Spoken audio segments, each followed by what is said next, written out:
Guys, napanood nyo ba yung video ng mama ni Rene?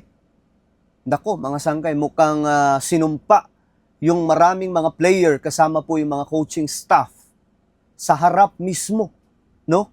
Ni Rene. At may matindi pong sinabi mga sangkay ngayon. Ano nga ba ang ibig sabihin nun? Anong mangyayari sa kanila? Mga sangkay, I'm sure napanood nyo na po yun. Pero ito, paliwanag lamang po natin kaunti mga sangkay, no? Kung ano po yun. Anyway, bago tayo mag-umpisa sa mga hindi pa po nakakapag-subscribe dyan, makikita nyo po yung subscribe button. Sa baba ng video na to, i-click nyo lamang po yung subscribe, i-click ang bell, at i-click nyo po yung all. Sa mga nanonood po sa Facebook, i-follow nyo po yung ating Facebook page. Alright guys, so pag-usapan lang po natin to kasi nga po, ito yung viral na video. Ayan. Kung saan mga sangkay dito, sinasabi ng kanyang nanay, ito, wag mong patulugin ang gumawa sa'yo nito. Ito, panoorin po natin mga sangkay para mas malinaw. Kasi nakakapangilabot nung napanood ko to. Sabi ko, ay naku, yari yung mga player dito at saka yung coaching staff. May ano to, maya, i-explain po natin mga sangkay. So ito po ang video mismo ng kanyang nanay.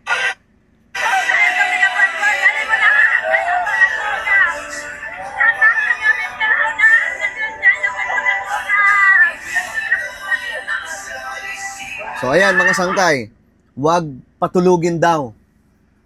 Wag patulugin lahat ng mga member, lahat na may kasalanan, mga sangkay. Pero bago pa po nito, mayroong inilagay mga sangkay na jersey si Mama ni Rene na ginamit niya po sa Ateneo mga sangkay, di Manila University. Ngayon, nilagay po niya yan sa loob mga sangkay ng higaan ni Rene at sinama mga sangkay sa kanyang huling hantungan. Now, ano ang kanyang ginawa mga sangkay? Okay? So, ito, panoorin ulit po natin itong karugtong. Kasi kasama po dito yung mga coaching staff.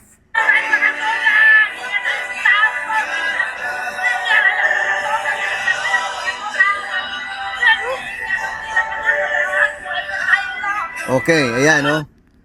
Huwag patulugin. Kasama po yung mga coaching staff. Porket mahirap lamang po ba, sabi niya, porket mahirap lang tayo, hindi sila marunong humingi ng tawad. Yun po yung ano ng mama ni Rene, mga sangkay, himutok. No? At talagang ano to, ngayon mga sangkay, medyo nakakakabaw ito sa part nila. Kasi nga po, ito ang nangyari. Tingnan natin yung ibang video.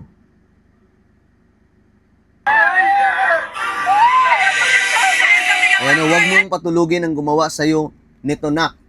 Sabi po niya dito.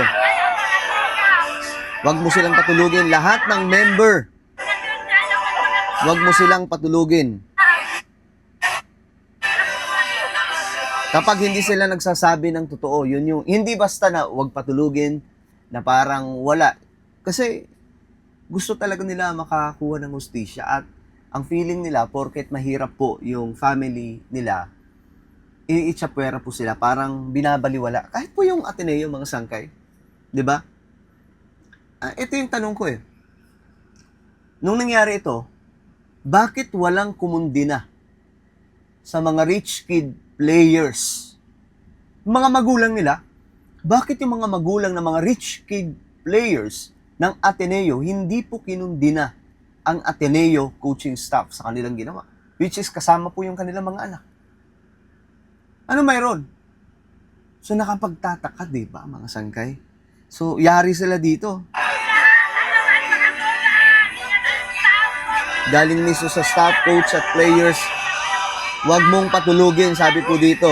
Naku, hindi man lang humingi ng tawad. Porket mahirap lang tayo, hindi sila manghingi ng tawad sa atin.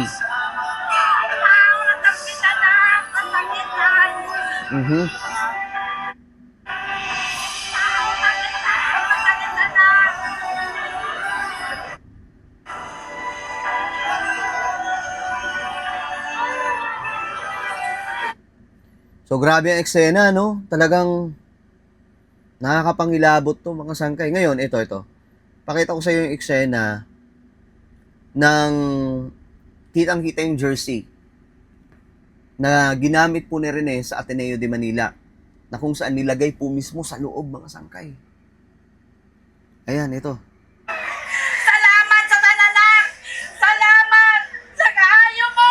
Mhm. Salamat sa pagtabang mo! Mhm. Salamat sa tananak! Okay. Basta ini! Ayan. Basta ini, sabi po niya, basta daw itong jersey, Inghatod nila doon! Iya! Na para makabuot ko! Kung ano ka na tinuod ang kamatayon mo! mhm, Kontento na ako! Na matayo na ng tinuod niya! mhm. Ayan lang. So, kontento na ako, sabi niya na malaman ko kung anong totoo sa nangyari sa kanila. Then, eto na. Kontento na ako! Salamat sa tanan! Tanan member ni Gikan sa coaching staff! Mga member! Tanan na! Ayaw makatoga! Minta si sila mutuga ka na ko Senad! Naku, ayan na. Tapos, nilagay po sa loob. Ayan. Senad na! Sige, bata. So, nilagay. Salamat! Ngayon, mga sangkay, ano ibig sabihin na ito? Guys, sa Pilipinas, mga sangkay, marami pong tinatawag na ritual, no? Sa pag-curse sa isang tao. Though it's mga sangkay, no? It's a way of, paano ba yan? Paano natin? Kasi, meron talaga yung nangyayaring ganyan. Mga sangkay na, part ng pagsusumpa sa isang tao, ito gagawin. May nag-a-advise sa kanila, ito yung ritual na gagawin mo, dalhin mo to, tapos para hindi sila makatulog. Or para may mga sangkay, lumabas daw yung totoo. May mga ganung, I don't know kung pamahiin ba yan o paniniwala mga sangkay na ginagawa nila. Pero totoong may ginagawa pong ganung mga ritual, mga sangkay. At good luck sa mga player na ito. Hindi ko sinasabing may mangyayari sa kanila simula kahapon. Pero, malaki po ang posibilidad, mga sangkay, na hahabulin talaga sila ng kanilang konsensya. Kung may kinalaman sila. At saka yung mga player kasi, ito ang matindi dito sa mga player. Hindi po nila kinundi na yung kanilang school. May narinig ba kayo sa mga player ng Ateneo University from Manila na kinundi na nila ang coaching staff? Kinundi na nila ang Ateneo? Wala. Yung mga estudyante. Pero yung mga player, wala. Nakapagtataka to kasi yung mga rich kid players. Yung mga nanay, tatay nila, di po nagsalita. Hindi po ba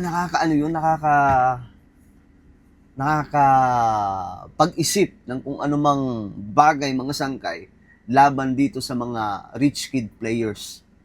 So ngayon, nilagay yung jersey sa loob po ng kinalalagyan ni Rene at sinama po, mga sangkay, sa huling hantungan.